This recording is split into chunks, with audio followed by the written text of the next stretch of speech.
Thank you for your interest in submitting a topic for the annual APDIM Fall Program Director Survey.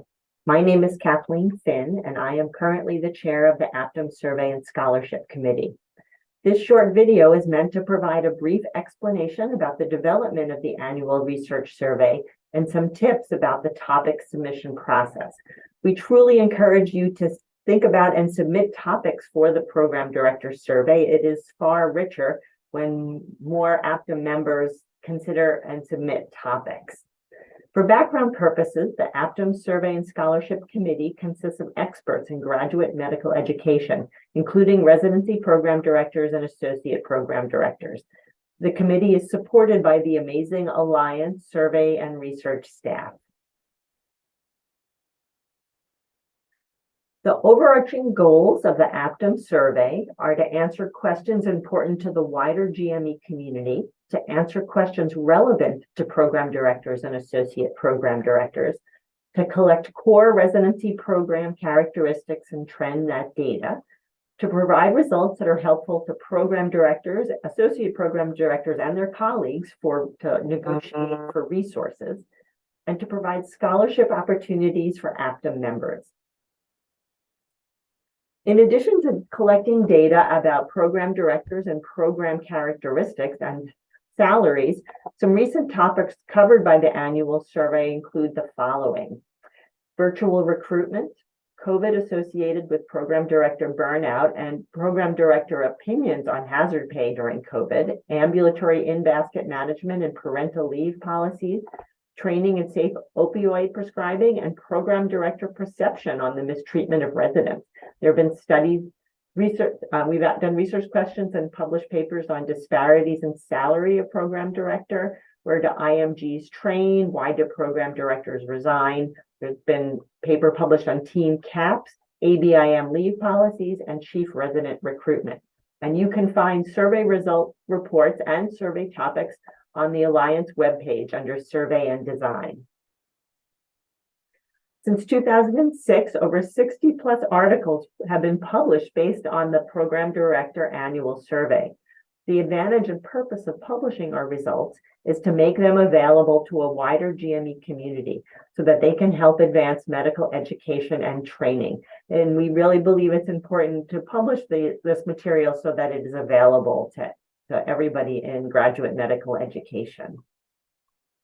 In order to publish survey research, the survey committee must follow strict guidelines in the development of the annual survey in order to adhere to best practices. Conducting survey-based research requires us to ensure we obtain a nationally representative sample with a good response rate, to use questions tested for content validity that closely measure the outcomes and interest of the intended questions. So we need to make sure that when people read the question, they are thinking about it in the same way. And we need to ensure that the results are generalizable, meaning they apply to the broadest possible audience. As a result, in order to comply with these guidelines and to ensure our survey can be published, results can be published, the life cycle of the survey development is long. So here's an example for the Fall 2024 Program Director Survey. So starting in April of this year, 2023, there is a call for survey topics, and the submission process is divided into two steps. Step one, which is a brief paragraph describing the problem or interest for the topic, and then a longer, more formal step two process. So from April to June, the call for step one proposals is open, and at the end of June, the committee meets, and in July, in a blinded review process, the committee reviews all step one proposals and chooses 6 to 7 step one topics that are invited to submit a more formal proposal in a step two process. Those are then due at the end of September. In October, the survey committee blind reviews all of the step two proposals, and 3 of the step two proposals are selected for inclusion in the survey. From January to April of 2024, there will be multiple cycles of editing questions between the authors of the survey proposals and the survey committee members. And this is again to create content validity of those questions. And it is a process that is iterative and takes multiple meetings in order to do that. Then finally, in April, the questions are programmed into the web platform. And in May, both the authors of the survey proposals and the committee pilot test these questions to again ensure that they are visually displayed and as intended. In June, they are then pilot tested by external reviewers who have never seen the questions, and their feedback is incorporated. And once the questions are finalized, it is submitted for IRB exemption determination in July. The survey then launches in August and is open until December, with the survey committee sending out frequent reminders to program directors to try to ensure we have a good response rate. Finally, in February of 2025, the results of the survey are available initially to committee members and to the non-committee authors in a de-identified database, and eventually then are published on the AIM website. The committee gets almost over 20 step 1 proposals, and only 6 to 7 are invited to move on to the full step 2 process. So how can you make your step 1 proposals more successful? So the first thing to think about is, can my question or topic be answered by program directors? For example, a topic on resident concerns about fellowship applications doesn't really lend itself well to the program director survey. Program directors really can't answer questions about what residents are thinking. While program directors may know what some of their residents think, it would be difficult to know what all of the residents in your program think unless residents were surveyed. You could ask what concerns program directors have about fellowship applications. Will the results be important to APDIM membership? For example, a topic on new curriculum to teach residents about ECMO won't really lend itself well to the survey.